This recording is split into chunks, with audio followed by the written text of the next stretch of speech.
Hello friends, welcome to this Facebook live session.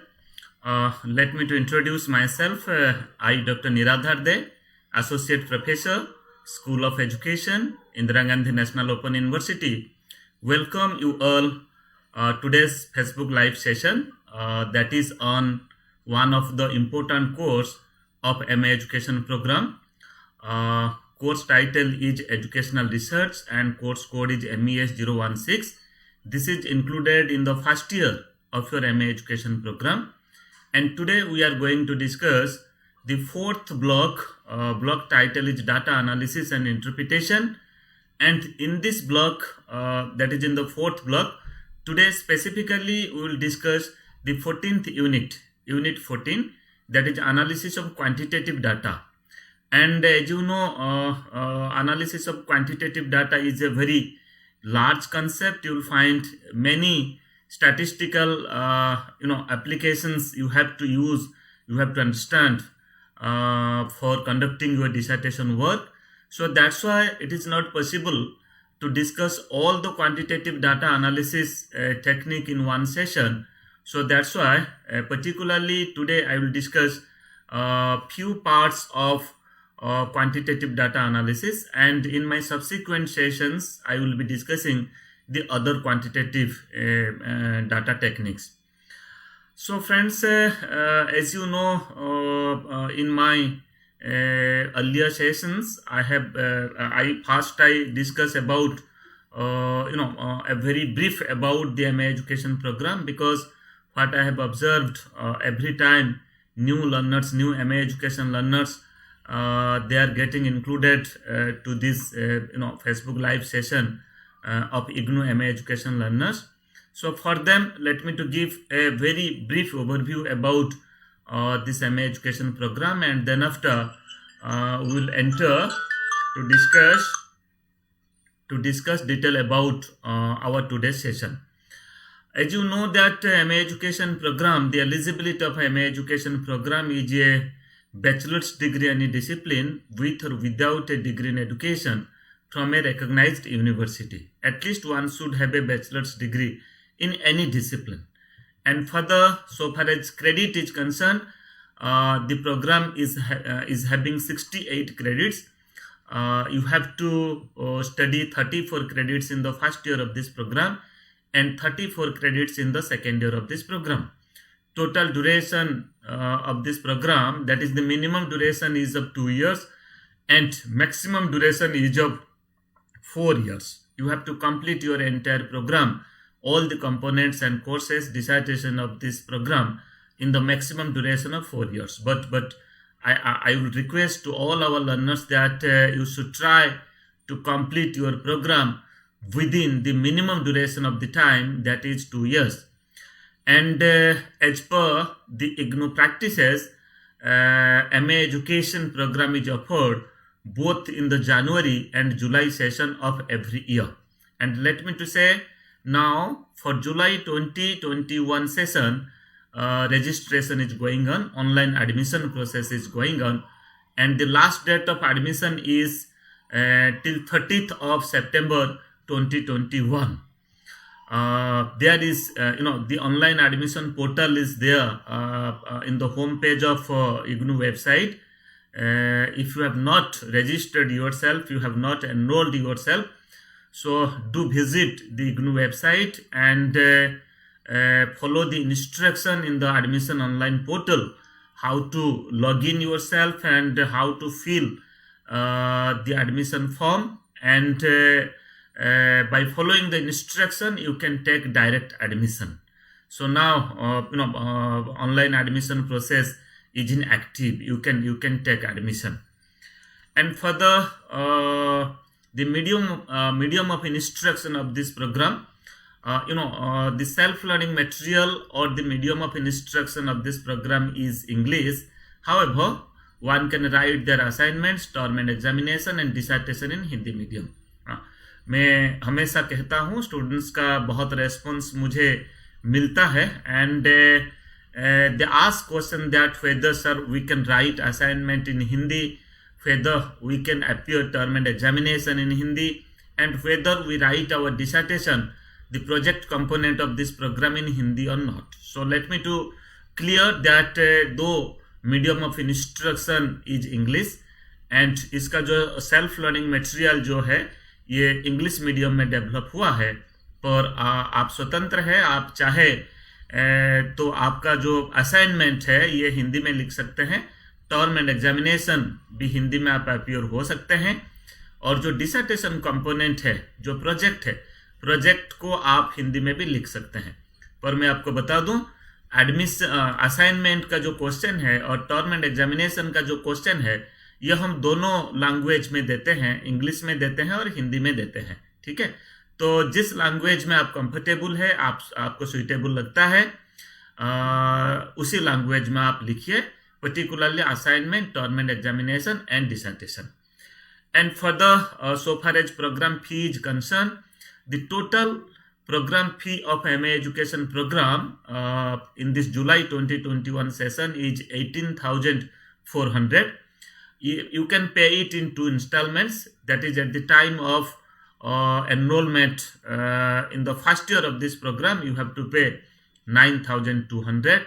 And during the re-registration, that is at the time of the second year of your program, again you have to pay 9,200. So total program fee is of 18,400, and this is for July 2021 session.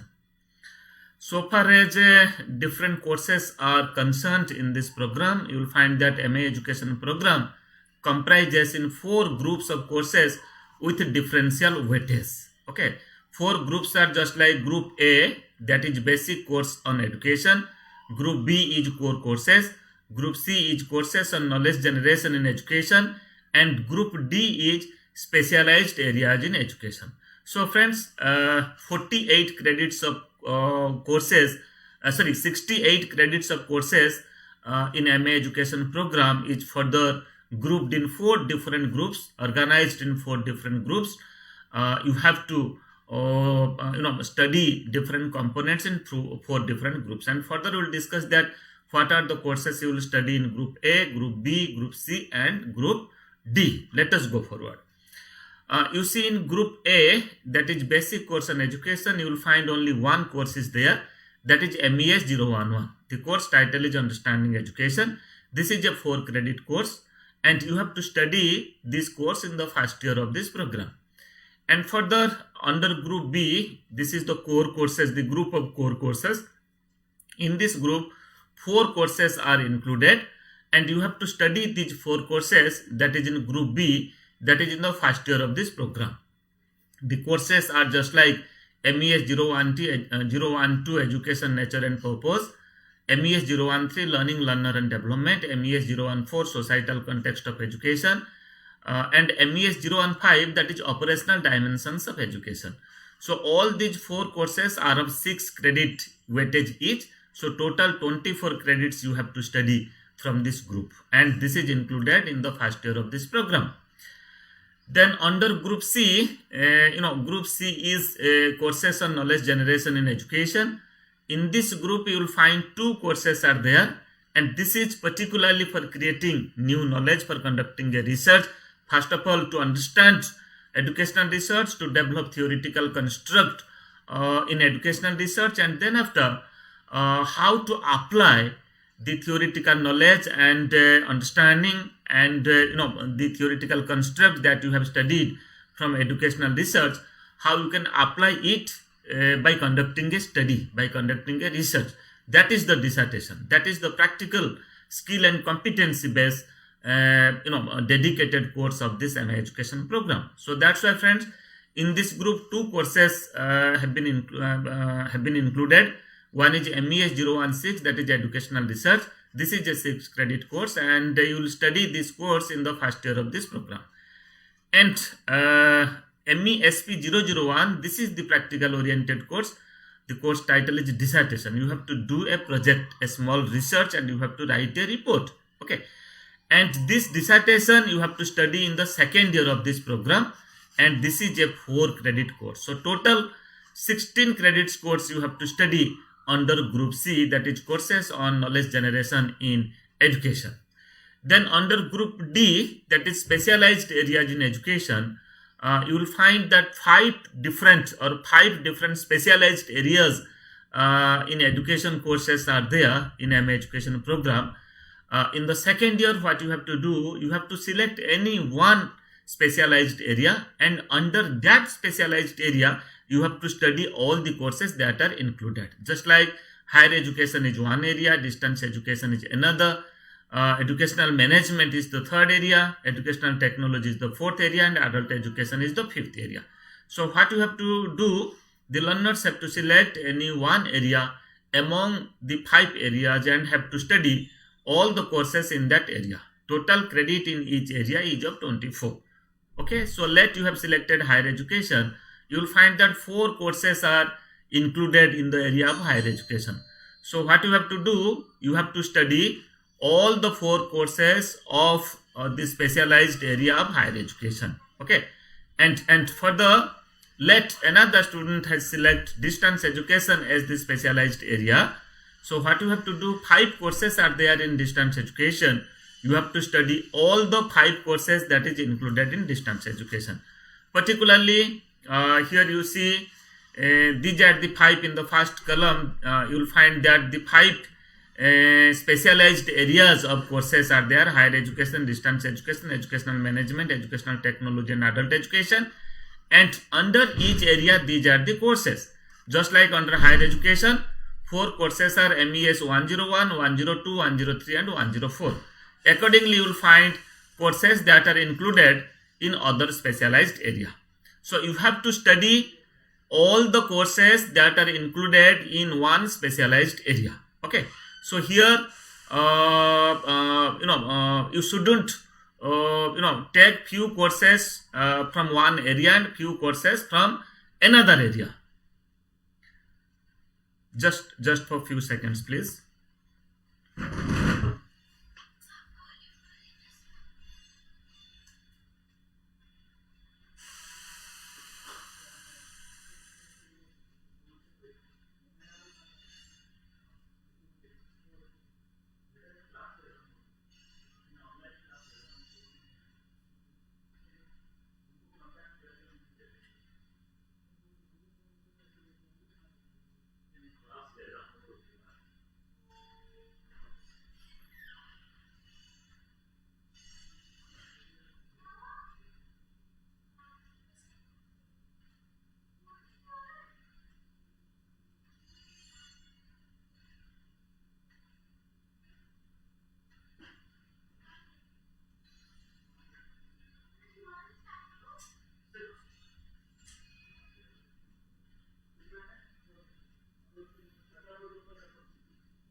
So friends, we are just discussing about the courses that are included in the specialized area. So 5 different areas are there. So what you have to do, you have to select any one area, and you have to study all the courses included in that area. Then in group C, 2 courses are there. One is educational research, MES 016, and another course that is dissertation. So here today we are going to discuss, or we have started discussion earlier also on this course, that is educational research. This is a 6 credit course. These are the certain blocks that are included in this course. This course has been designed in 5 blocks with 23 units. Block 1 is perspective of knowledge. Already we have discussed. Block 2 is different types of studies in educational research. We have already discussed. Block 3 is research design. We have also completed our discussion in Facebook live session on research design. And presently we are in the block 4. Today we are discussing data analysis and interpretation.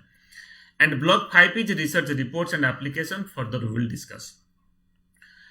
And now let us focus upon the 4th block of this course, that is data analysis and interpretation.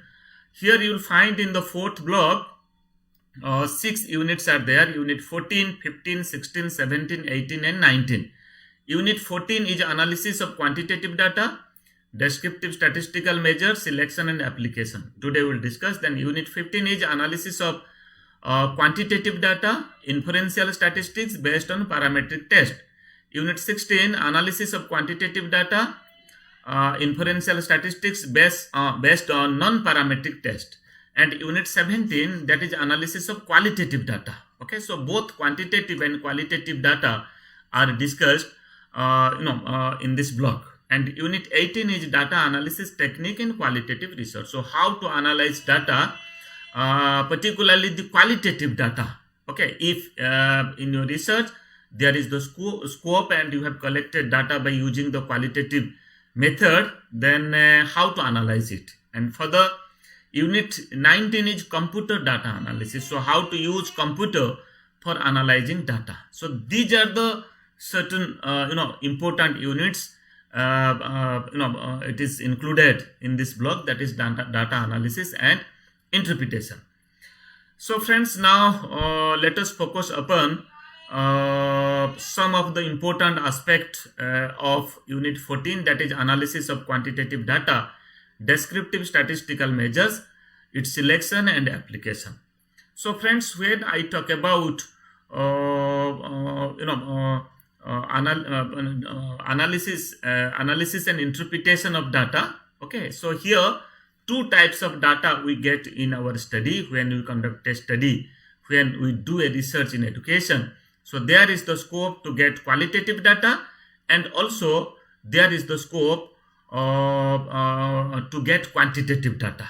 Okay, so qualitative data is based upon the information gathered through open-ended questionnaire, observation, interview, case study, content analysis, etc. So when we conduct a study, qualitatively, or when you are getting data by using different qualitative tools, so you have to analyze the data by using the qualitative data analysis techniques. And the information that we get for conducting a qualitative data, the tools and techniques that we use, just like open-ended questionnaire, that means we can use a questionnaire, and that's not a closed questionnaire, that's a type of open-ended questionnaire, because you have to gather more and more information, you have to gather the qualitative information, okay, data relating to you can say a type of narration, a type of description, okay, and a descriptive data when you are getting from the subject. And further, when we are engaging ourselves in observing the situation, and we collect data, and when we take interview of the you can say the subjects, it may be the teacher, it may be the students, it may be parents, it may be community members, okay. So when we interact and interview the subject, we also get qualitative data.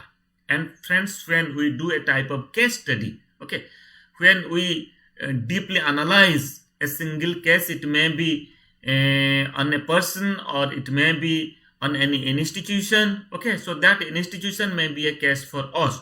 So there is the possibility to get many qualitative data. And content analysis also, when we analyze content to know that what are the different components are there, and to know different aspect of that content related to what societal values are included in that content, what democratic values are included in that content. So we can do a type of content analysis of the textbook or the content that has been developed.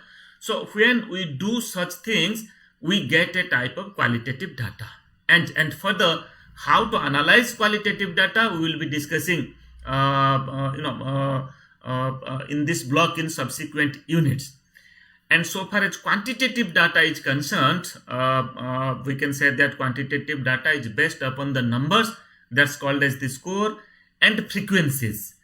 And we gather quantitative data by using different types of tools and techniques, just like questionnaire, by using questionnaire, by using different types of tests, by using a type of attitude scale, or a checklist, or other types of tools also.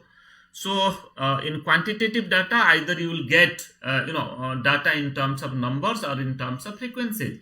If I will give example of the school based data, okay, so that we analyze, or you can say the achievement data of the students that we gather and that we analyze being a teacher. So what we do,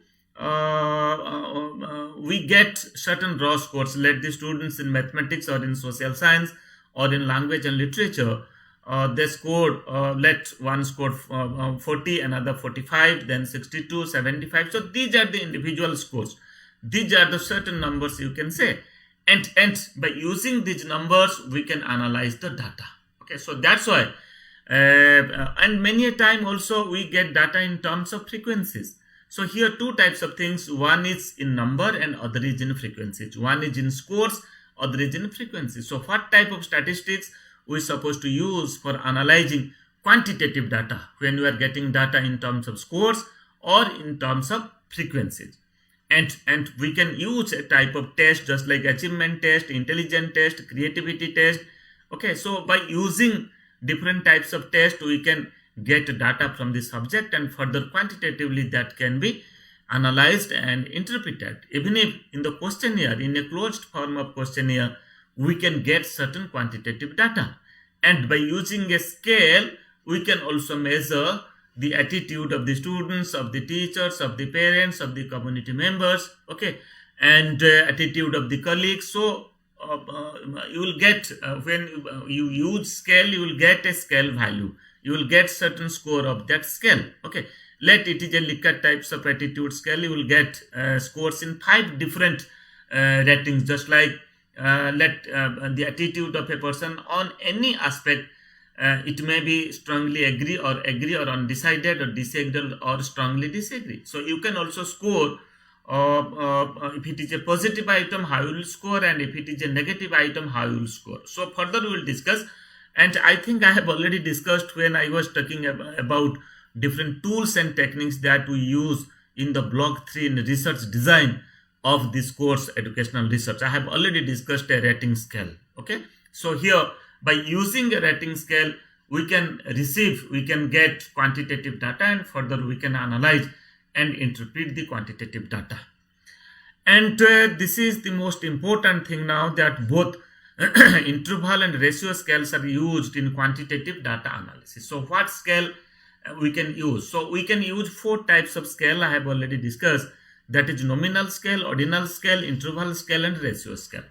So far as educational data is concerned, so far as school-based data is concerned, it may be data related to achievement, it may be data related to intelligence, it may be data related to creativity, or other types of mental measurement or measurement that we do in psychology, in education, and also in other branches, other subjects, other disciplines of social science.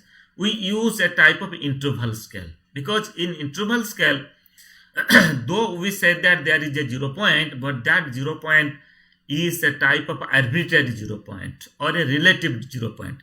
That 0 point is not a true 0 point. So that's why you cannot say that 0 achievement, 0 intelligence, 0 creativity. Okay, so far as mental traits are concerned, it never touches the baseline. Okay, so that's why you cannot say that the student X, Y, or Z is having 0 achievement.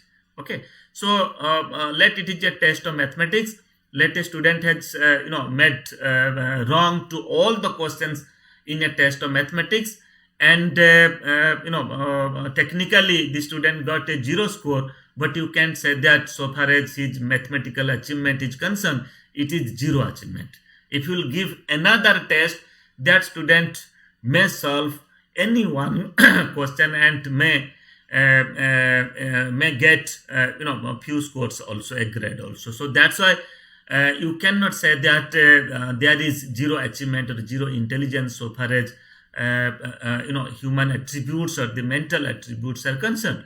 So that's why when we deal educational data, data relating to mental measurement, psychology, education, we use interval scale. Okay, but so far as quantitative data analysis of physical sciences are concerned, so we can use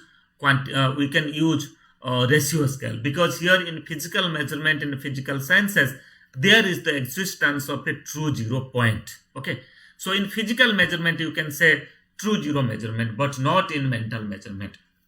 So ratio scale can be used in physical sciences, but interval scale can be used in educational measurement or in mental measurement. So friends, in this in this unit, in unit 14, let me to focus upon that. What are the different important aspects are there that we will be discussing. First of all, types of data. One important content point in this unit is types of data. First is the qualitative data and other is the quantitative data. So both qualitative data and quantitative data we will be discussing in this unit, that how to analyze qualitative data and how to analyze quantitative data.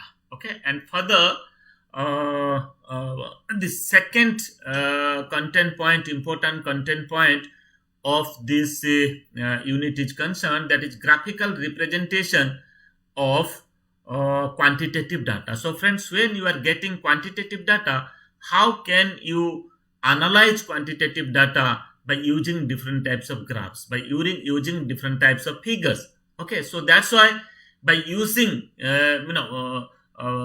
so how can you represent, how can you organize quantitative data, and how can you meaningfully present quantitative data by using different types of graphs and figures. We will be discussing today in this session.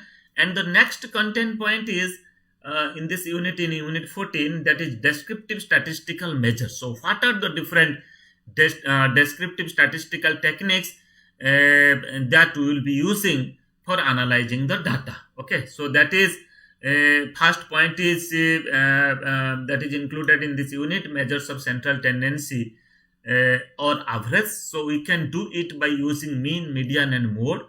And second is measures of variability or dispersion. So that is 4 measures of dispersion and measures of variability or the spreadness. We use this to know or to measure the spreadness of this course. We can use range, we can use quartile deviation, average deviation and standard deviation. And further, normal probability curve is also another important aspect of this unit that we will be discussing. Then measures of relative position is also another important aspect. Then measures of relationship, means correlation. So what are the different correlation that you will be using for conducting your study, for analyzing data in your research? Okay, but particularly you see these concepts are very large concept, very vast concept. It is not possible to discuss in a single session, in a 1 hour of single session. So that's why friends, today what we will be doing, we will be discussing part 1 of this unit. That is, our focus is on 3 different important points. First is qualitative and quantitative data. Okay, and further graphical representation of quantitative data we will discuss.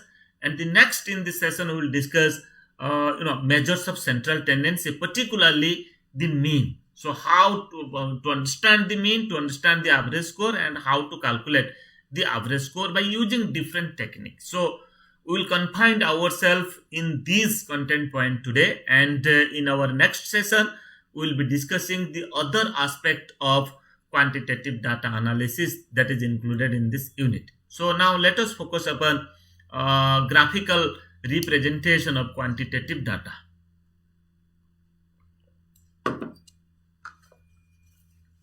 So friends, why we use different types of graphs and figures for conducting our study, for doing a research? Because graphical representations are attractive and beautiful. So first of all, your data will be meaningful, and the reader, and you can say whoever will go through your research, when they will find that certain figures and graphs are there, first of all it is beautiful, and the second is they can understand it easily. Okay, so it is also meaningful. So that's why we present our data in different forms. This is not only to present data only in terms of numbers or only in terms of frequencies, rather how to represent, how to convert that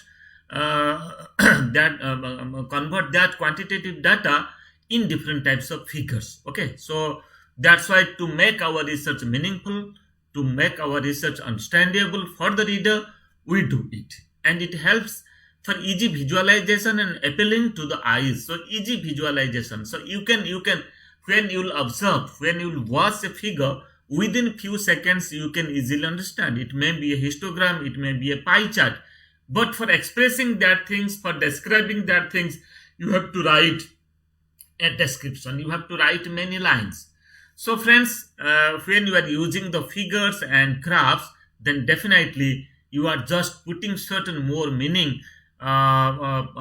in the data. Then further, it provides clear and concise meaning to the data.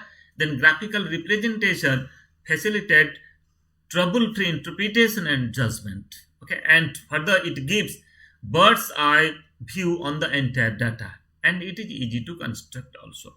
So first of all, you can make your data attractive, you can make your data you can say appealing, and you can make your data meaningful for the reader. Okay, and you can also present it with a description, you can also show it in different graphs and figures. And further, now let us go forward to discuss about that what are the different types of figures, different types of graphs that you can use to present your data, to analyze your data, particularly in your research.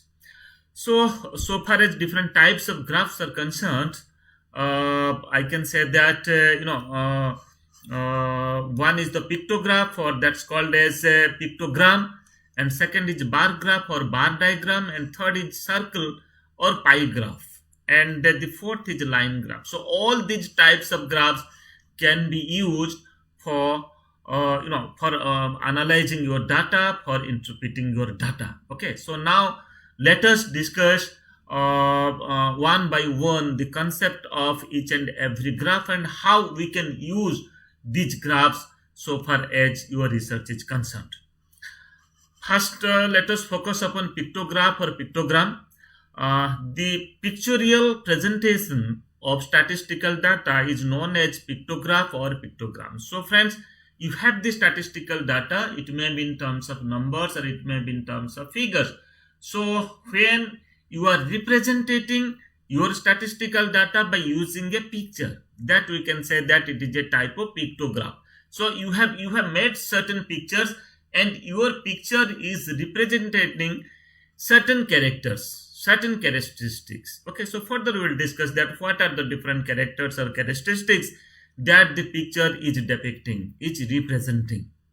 Then further, pictures have the quality of convey ideas in a more meaningful way. So many a time you will find that it may be in the newspaper, it may be in different social media. You might be observing that many a time, description is very less, but this has been presented in a very beautiful way by using certain pictograph, by using certain pictures. So that's why pictograph is nothing, it is the representation of data by using certain picture, and that picture will depict the ideas. Then further, statistical data can be translated into pictures to make the data understandable and meaningful. So let us try to understand with an example, just like example of a pictograph or a pictogram. So here you see, let 5 different classes are there. Okay, just like class 8 section A, 8 section B, section C, D and E. In class 8, let 5 different sections are there, and number of girl students are there, just like in section 8A, 25, B 20, C 30, D 15 and E 10. So these are the number of students in each class. Okay, and how to represent it in a pictograph. Just like here you see example of a pictograph or pictogram. Here the scale, you have to decide first a scale. Just like the scale is 5 girls for 1 picture. So one picture will represent 5 girl students. Just like in the first class, that is class 8th A, 25 girl students were there. So here you see I have not mentioned 25. So what I have done here, I have just presented 5 pictures. Okay, so 1, 2, 3, 4, 5. So the scale of each picture is of 5 girls. Okay, 5 girls represent one picture, or one picture represent 5 girls. So 5 pictures are there, 5 into 5 is 25. So here, after determining the scale, then directly you can say that in class 8th A, 25 girl students are there. In class 8th B, 20 girl students are there. And in class 8th C, 30 girl students are there. Then accordingly, the number of girl students in each class, in each section of class 8. So in this way, for analyzing and interpreting the quantitative data, you can use such type of graphs or such type of pictograph. Then now let us focus upon the bar graph or the bar diagram. So many a time, keeping in consideration of the nature of the data, the nature of the distribution, the nature of the score, many a time it is not possible to present it in a pictograph or pictogram. So what you are doing, you are just presenting that data by using certain bar graph or bar diagram. Okay, so let us try to understand that what is the bar graph or what is the bar diagram. Just like here, you see the mode of representation of statistical data using certain bars, okay, is known as a bar graph or a bar diagram. It's just like a type of rectangle, okay, a bar. So one bar will represent a data. Then accordingly, you can just represent in different bars so far as the nature of your data is concerned. Then you can compare and you can put many meanings, you can bring many meanings from that bar diagram or the bar graph. Okay, and I can say that bar are represented in the form of vertical or horizontal rectangular bar. So it can be done vertically, it can be done horizontally also. Then instead of pictures, bar are used in the bar graph, and this is also called as a histogram. A bar graph is also called as a histogram. In different types of books, you will find that many a time this has used bar graph, and also this is used as histogram. Let us try to understand with an example here. An example of bar graph is given, just like the same example we have taken here. In class 8, 5 different sections are there, section A, B, C, D and E, and number of students is, this is not girl students, number of students are given. In section A, class 8, 25, section B, 20, section C, 30, section D, 15 and section E, 10. So, class-wise students are given. Then further, you see how this has been presented in a bar graph. So here you see, simply you can do it in your research. You can present your data. Let in your data 3 or 4 groups are there, and you want to present their data so far as their mean and standard deviation score is concerned. So simply you can use a bar graph, so that in a graph you can compare the mean of 4 groups, the standard deviation of 4 groups. Okay. So just like here, we are comparing number of students in 5 different sections in class 8th, just like class 8th A 25, class 8th B 20, class 8th C 30, class 8th D 15 and class 8th E only 10 students. So simply by observing this graph, this bar graph, we can get idea about the number of students in different sections of class 8. And further we will discuss circle or pie graph. This is a pie graph or pie diagram. So what is the concept of a pie graph and how to draw a pie graph, and what type of data the pie graph should be used for representing what type of data, that we will discuss. So let us try to understand the concept of a pie graph. The pie diagram or the pie graph is known as a circle graph, as we represent the statistical data a circular figure considering weightage given to the proportion of the data. So here a circular figure of 360 degree circle, the entire data will be represented in a circle. A circle is having 360 degrees. So how that can be done? Let us try to understand with an example. So example of a pie graph. This is students registered in a painting competition. You see, 5 different classes are there: 10th, 9th, 8th, 7th, and 6th. So the students of 5 different classes have participated in a painting competition. Just like the number of girl students in 10th, this is 16th, in 9th class 29. They have participated in the painting competition, and 7th, that is 13th, and 6th, that is 41.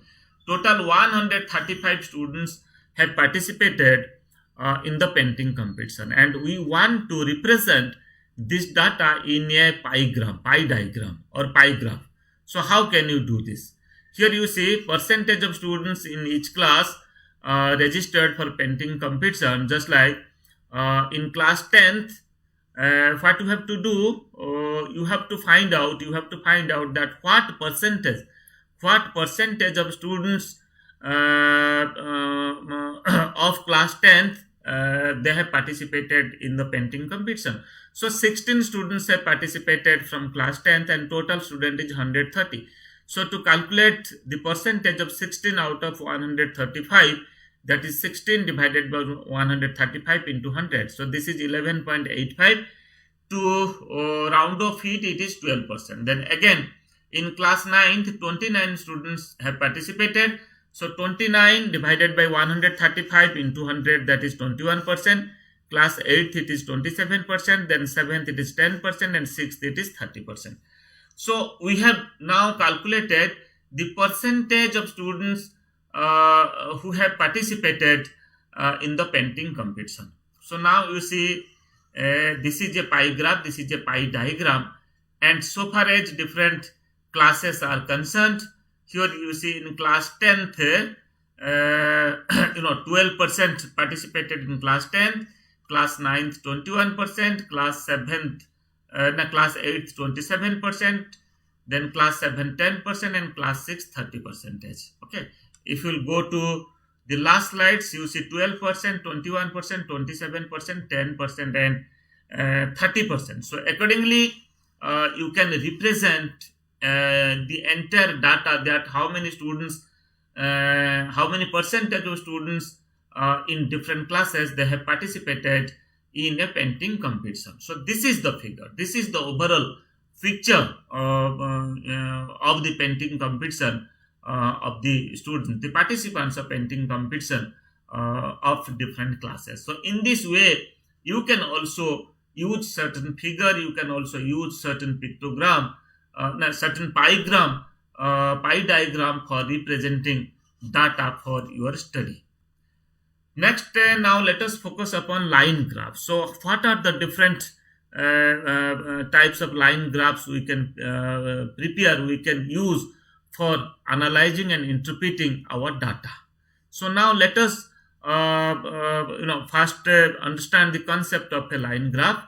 Line graphs are one of the common methods of representation of the statistical data. In a line graph, the relationship between two variables are illustrated in a graph. So many a time you will find that two variables are there or three variables are there, and you want to get a comparative figure of these two variables. So how can you do this? So let us try to understand with an example. So here an example of a line graph is taken. This is the absentees of students in a particular class.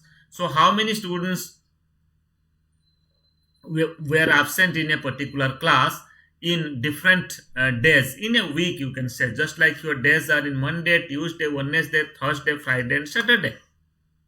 So here you see in class 10th A and class 10th B, both the sections of class 10th. In Monday, in class 10th A, 2 students were absent, and in class 10th B, 3 students were absent. In Tuesday, 5 were absent in 10th A and 2 were absent in 10th B. Then accordingly, Wednesday it is 3 and 8, Thursday 7 and 3, Friday 1 and 2, and Saturday 4 and 5. Okay, so two sections of a class is given, and the statement of the number of students who are absent in different days, different weekdays are given starting from Monday to Saturday. So how can we represent it in a line graph? So here you see the blue mark line. Here two lines are there in this graph. The blue mark line is class 10th A and the red mark line is class 10th B. And the data is here Monday, Tuesday, Wednesday, Thursday, Friday and Saturday. In the x-axis, weekdays are given, and in the y-axis, scores are given. How many number of students were absent? So you see in Monday, from 10th A, 2 students were absent, and in 10th B, 3 students were absent. And here you see in Tuesday, from 10th A, 5 students were absent, but in 10th B, 2 students were absent. Then accordingly in different other days, you will find how many students were absent. So here you are getting a comparative idea. You are developing a comparative understanding, a comparative concept that in which day, how many students were absent in which section, in which class. So friends, these are the certain figures and graphs that you can use for analyzing and interpreting your data so far as your dissertation is concerned. And further, now let us focus upon the commonly used measures of central tendency. That is the third content point of this unit, that is descriptive statistical measure and fast statistical concept that is discussed here, that is measures of central tendency or average. Okay, so commonly used measures of central tendency, that is mean, median and mode. So three statistical techniques that we will be discussing, and today we will discuss mean, and in our next session we will discuss median and mode and also other statistics. So now let us focus upon the first measure of central tendency, that is the mean. So friends, mean is called as the most accurate measures of central tendency, as when we calculate mean, each and every individual scores are given weightage. Okay, so at the absence of a single score, you cannot calculate the mean, the average score. So that's why mean is calculated when the data is presented or have the scope to present it in the interval scale. That you know already. I have discussed that the educational and mental measurement related data that can only be analyzed and interpreted in the interval scale, not in the ratio scale. Okay, so that's why to understand the concept of mean and to calculate mean, we will be using the interval scale, and each and every individual scores are given equal weightage in calculating the mean. And how can we calculate the mean?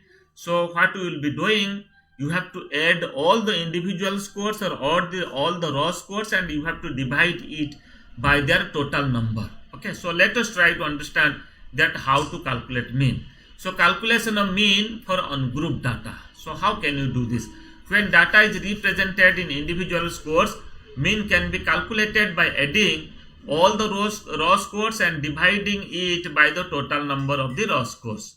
So here mean is equal to x upon n, summation of x upon n. So here summation of x means x is the individual score.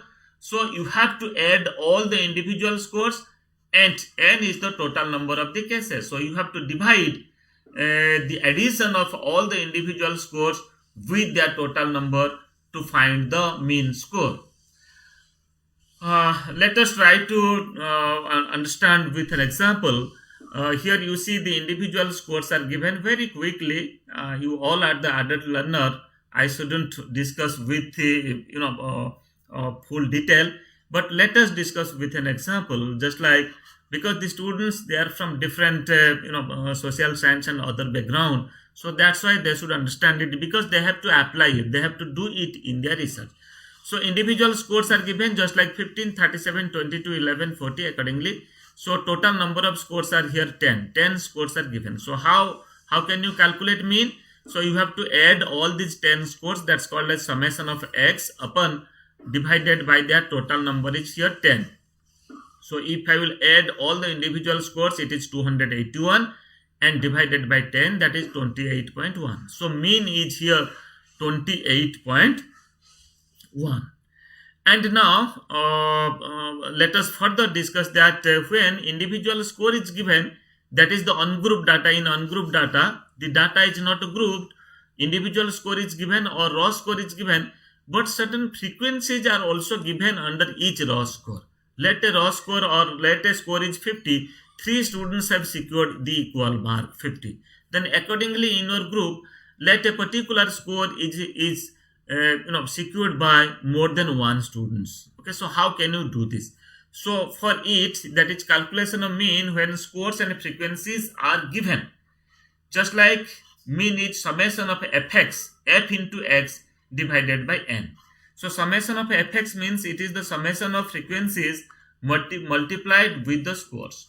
So let a score is there, that is the x, and in each score a frequency is also there, that how many times that score has occurred. So what you have to do, you have to multiply that score with the frequencies. Okay, and after multiplying each score with their subsequent frequencies, you have to add it.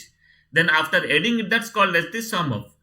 After adding it, you have to divide it by their total number, that is n. So you will get the mean in ungrouped data when frequencies are given.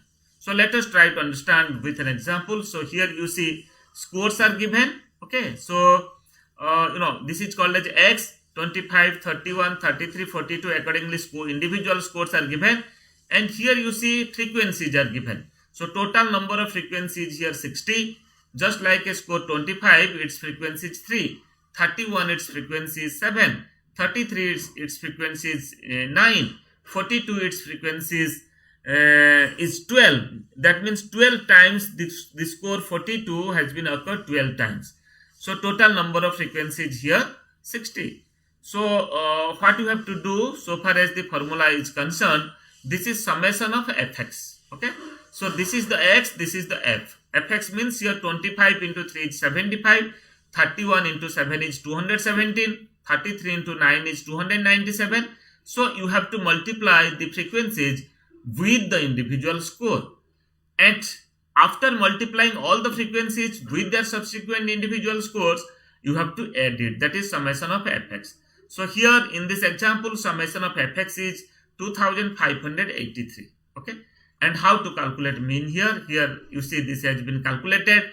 Summation of mean is equal to summation of fx upon n.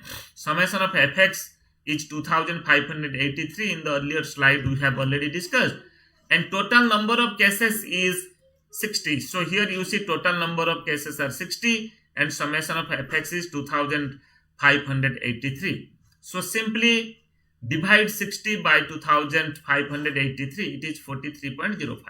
So 43.05 is the mean score here when there are frequencies in each score. And now let us try to understand calculation of mean when data is given in class intervals with frequencies. So when data is given in class interval order, that means this is how to calculate mean in a group data. This is not individual data, means the data has been converted into different class intervals. And two methods are there for that. One is called as the long method and other is called as the short method. Short method is called as the assumed mean method, okay, for calculating the mean. So now let us focus upon the long method. The formula is same here, that is summation of mean is equal to summation of fx upon n. X is the midpoint of the class interval. So here the data you will find that has been represented in different class intervals. So how to calculate x? In the earlier case, x was the individual score, but here x is the midpoint of the class, midpoint of the class interval. You have to calculate the midpoint. Okay. So here you see x is the midpoint of the class interval, f is the frequencies, and n is the total number of the cases, that is summation of f, total number of the frequencies. Okay, so let us try to understand with an example. Here you see these codes are represented in different class interval, just like 40 to 44, 35 to 39, 30 to 34. Accordingly, the last class interval is 10 to 14. And frequencies are given against each class. Okay, so class interval is there, then frequencies are also there. So total number of frequency n is equal to 50. So how you can do this, as I have already discussed, that you have to calculate the midpoint of the class interval. Just like here the class is 40 to 44, the midpoint is 40 to 40 plus 44 divided by 242. And the midpoint of the second class 35 to 39 is 37. Then accordingly 33, 27, 22, 17 and 12. So these are the midpoint of the class.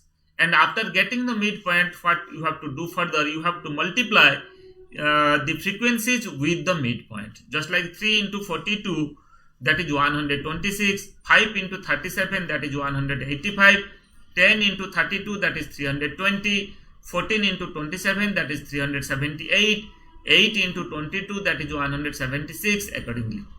Then after calculating fx, frequency multiplied with the midpoint of the class interval, further what you have to do, you have to add all the fx, frequency into midpoint of the class interval. That is, summation of fx is equal to 1335.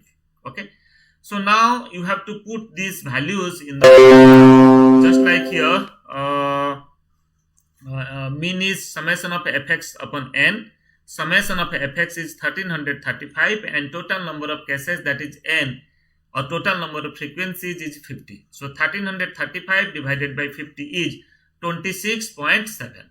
So 26.7 is the mean here in the long method, so far as so far as calculation of average or the mean score in group method is concerned.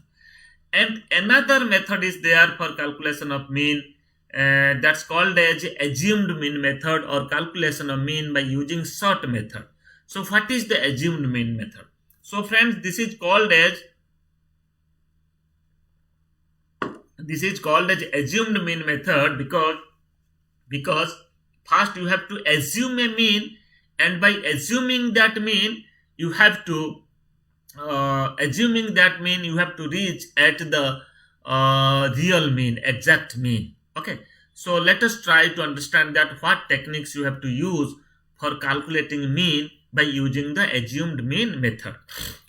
In a group data, when the data is presented in class intervals with frequencies, we can calculate mean by using long method as well as assumed mean or sort method. Okay, so I have already said that long method we have discussed. Okay, you have to multiply midpoint of the class with the frequencies, then you have to add all the multiplications of midpoint of the class with the frequencies, then you have to divide it by the total number.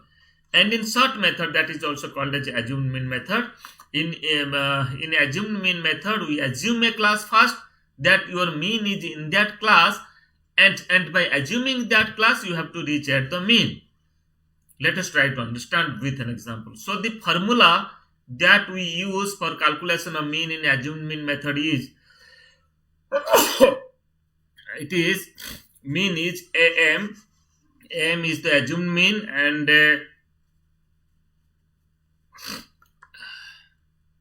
mean is AM plus summation of FD upon N into CI. So this is the formula.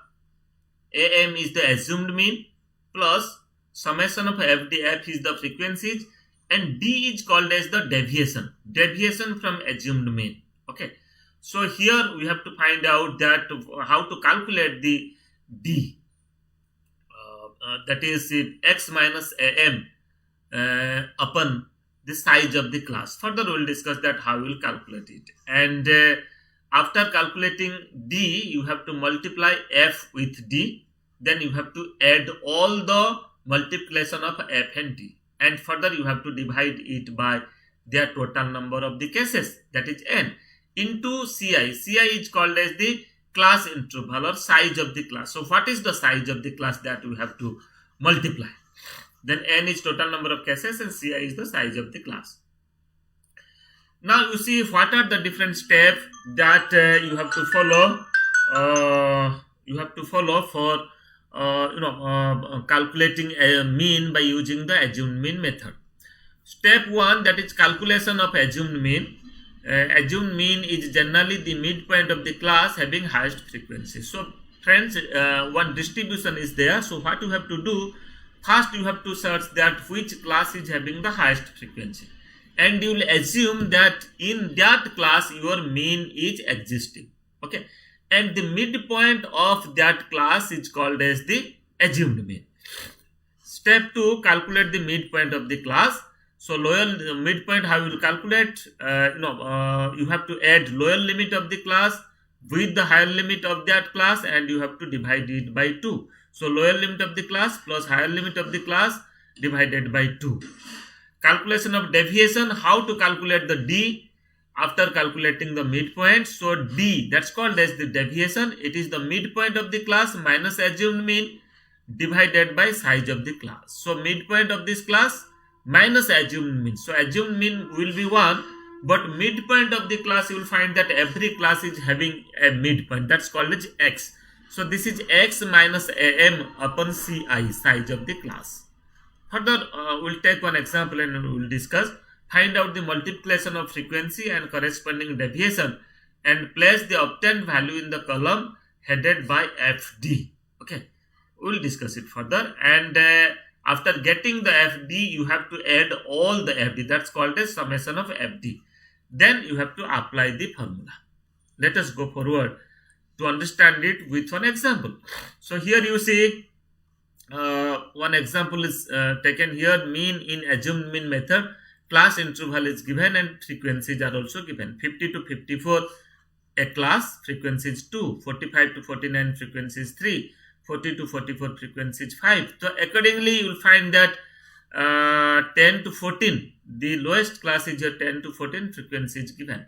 Means here 3, 4, 5, 6, 7, 9 classes are given and 9 frequencies are given in each class. Here you see these are the class interval. Your first work is to find out the midpoint of the class, just like 50 and 54. What is the midpoint? 50 plus 54 divided by 2, it is 52. Then 47, then 42, 37, 32, 37. Accordingly, you have to find out the midpoint.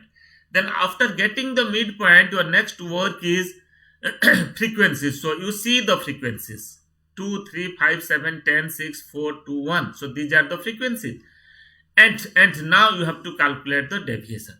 So first of all, your assumed mean is here 32, because assumed mean is the midpoint of the class having highest frequency. So here highest frequency is 10.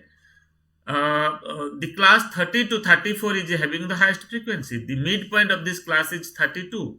So that's why how to calculate the deviation. This is X minus M. X is here. If I'll calculate deviation of the assumed mean class, so here X is 32 and assumed mean is also 32. So that's why 32 minus 32 divided by size of the class is 5. Okay, 50 to 54 size of the class is 5. So 32 minus 32 is 0. 0 by 5 is 0. So deviation is here 0. Then again, to find out deviation of this class, the upper class, that is 35 to 39. So here midpoint is 37. This is the X. So what you have to do, X minus AM. X means 37 minus AM is 32. So 37 minus 32 divided by 5. So 37 minus 32 is 5 divided by 5. That is 5 minus 5 divided by 5 is plus 1. Then accordingly 42 minus 32 is 10 divided by 5 is 2. 47 minus 32 is 15 divided by 5 is 3. 52 minus 32 is 20 divided by 5 is 4. Then accordingly you can find out the deviations of each class. Then accordingly the classes below the assumed mean class, just like 25 to 29, 20 to 24, 15 to 19 and 10 to 14, you will find that deviations will be in minus. Okay, just like minus 1, minus 2, minus 3 and minus 4. It is because x is here 27. So what you have to do, 27 minus 32, that is minus 5. Minus 5 divided by 5 is minus 1. 22 minus 32 is minus 10. So minus 10 divided by 5 is minus 2. Then accordingly you have to calculate the deviation. Then after calculating deviation, your further work as per the formula that you have to do, you have to multiply frequency with the deviations. 2 into 4 is 8, 3 into 3 is 9, 5 into 2 is 10. So these are the FD, these are the multiplication of frequency and deviations, that is summation of FD is equal to 10. So what you have to do, all the positive points you can edit and all the negatives you can edit. It will be in minus and it will be in plus. Then you can find out that what is the value of summation of FD. So here the value of summation of FD is equal to 10. Then after doing this, you have to put these values in the formula. The formula of assumed mean is, formula mean in assumed mean method is AM plus summation of FD upon N into CI. AM assumed mean is here 32. Okay, so this is the midpoint of the class of 32, 34, that is 32. And total number of cases N is here 40. Total number of frequencies are 40. Then size of the class is 5. Okay, the size of every class is 5. That is CI class interval is here 5. And summation of FD already we have calculated, that is 10. So now just put these values in the formula. 32 plus 10 by 40 into 5. That is 32 plus 1.25 is equal to 33.25. So 33.25 is the real mean. But what was the assumed mean?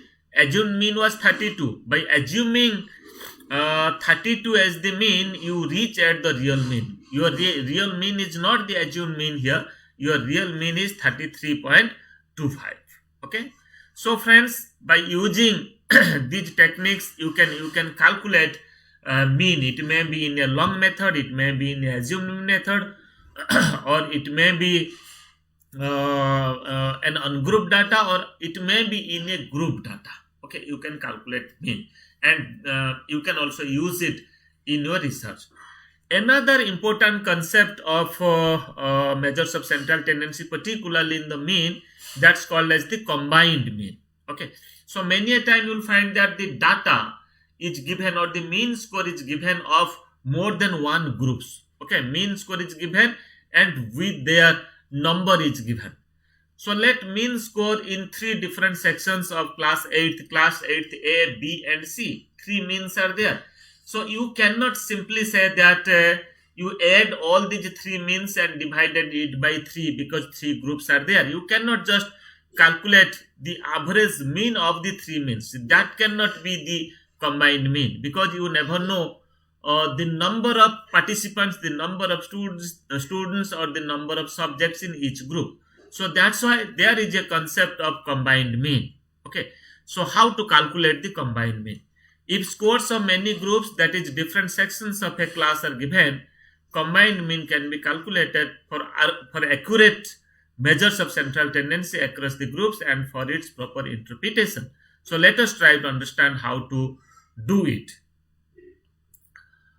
Here you see the formula of the combined mean is given. This is the formula. Symbolically you can say combined mean, that's MCOM. N1 into M1 plus N2 into M2 plus N3 into M3 plus unlimited. It depends upon how many groups are there. Okay, and divided by N1 plus N2 plus N3, and it will also proceed. It depends upon the number of the groups. So N1 is number of the first group. So how many numbers are there in the first group? N2 number, total number in the second group, and N3 total number in the third group. And M1 is mean of the first group. What is the mean score of the first group? And M2 mean score of the second group, and M3 is mean score of the third group.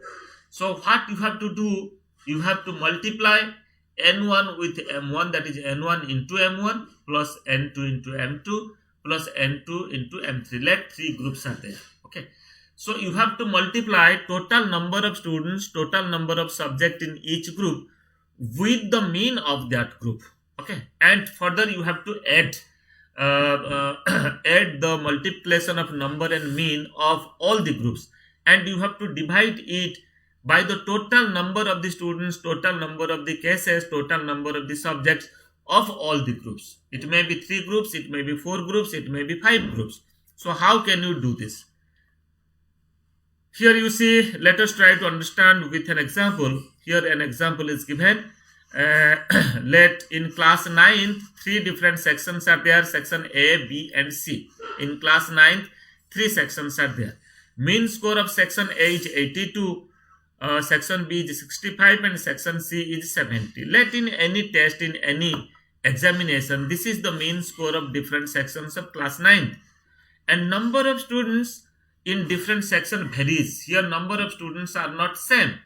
So just like in section A, 36 students are there, section B 33 and section C 41. So that's why here simply you cannot do that. You add all these 3 means and divide it by 3, as there are 3 groups. If the number of students in each group are similar, are same, then you can do this. And if numbers are varies, if numbers are different, just like here in this situation, section A, number of students are 36, section B it is 33 and section C it is 41. So here in this case, what you have to do, you have to use the combined mean formula, and by using the combined mean formula you have to calculate it. Just like here, this is the formula. MCOM is N1 M1 plus N2 M2 plus N3 M3 divided by N1 plus N2 plus N3. H 3 groups are there in class 9th, section A, B and C. And here the values, N1 is 36, N2 is 33 and N3 is 41. M1 is 82, M2 is 65 and M3 is 70. So these scores are already given in the question, in the problem. So what you have to do here, you just multiply, you just use these numbers, put these numbers in the formula. N1 into M1, that is 36 into 82. Then 33 into 65, 41 into 70, divided by 36 plus 33 plus 41. So here you see 36 into 82 is 2952. 3 numbers are added here and this has been divided by 110. So total addition of these 3 numbers is 7967 divided by 110. And now it is 72.43. So friends, now you can say that the combined mean is 72.43. Okay. And now you can compare that the combined mean is 72.43. But the mean of the first group, class 9 section A is 82. So here they are just ahead. They are just the above of the combined mean. Means comparatively, class 9th section A did better in comparison to other groups so far as combined mean is concerned. Then section B, class 9 section B and section C, both the sections are below the combined mean, because section B's mean is 65 and section C mean is 70 and the combined mean is 72.43. So in this way, in research also you can calculate the combined mean, not simply by adding all the means and divided it by the total number or the total number of the groups. And we are at the last part of our presentation. Now we will focus upon the use of mean. So friends, we can use mean when the data is distributed symmetrically, that is distribution are not marked skewed. Skewed means either at the positive side or at the negative side. So many a time you will find that the data is not distributed symmetrically or distributed normally. Okay. And the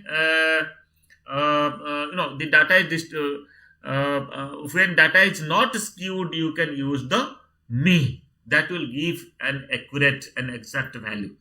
When we wish to know the center of gravity of a sample, so we have a sample, a group of subjects, a group of students. We want to know the center of gravity, the exact point, the true central value. Then you can calculate the mean. Central tendency, you can say with greater stability. If wanted, you can calculate the mean. Otherwise, you can calculate the median or you can calculate the mode. Then other statistics, for calculating other statistics just like standard deviation, coefficient of correlation, or for different inferential purposes, mean statistics or mean score is also required. Then group performance are to be calculated with accuracy and precision. So many a time you can by calculating mean you can compare the average score with the individual score. Okay, individual score with the group score. You can compare it by using the mean. Then comparing intra and inter group students, as I have already discussed that in a combined mean, when many groups are there, okay, it may be happened within the class, within the school in different classes, and within the class in different sections, and it can also happen in different other schools also. So intra-group comparison and inter-group comparison is possible by using the mean. So that's why mean is very important statistics so far as data analysis and interpretation is concerned. So friends, just to recapitulate, today we discussed the 14th unit of block 4 of your course MES 016 Educational Research. Today's 14th unit title is Analysis of Quantitative Data, Descriptive Statistical Measures, its Selection and Application.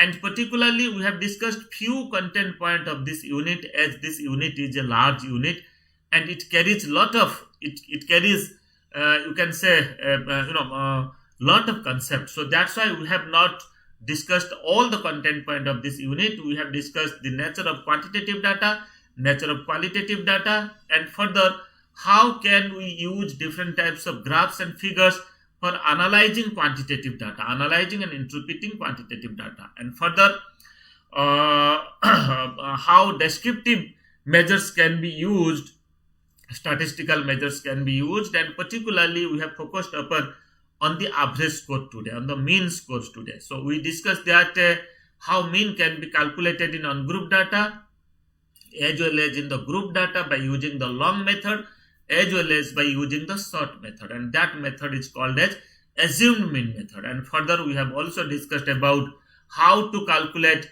a combined mean when the data is represented in different groups. It may be within the school, it may be outside the school. Okay, and in our next session we will discuss the other measures of central tendency, that is median and mode, and we will also discuss about average deviation, quartile deviation, standard deviation, and correlation also.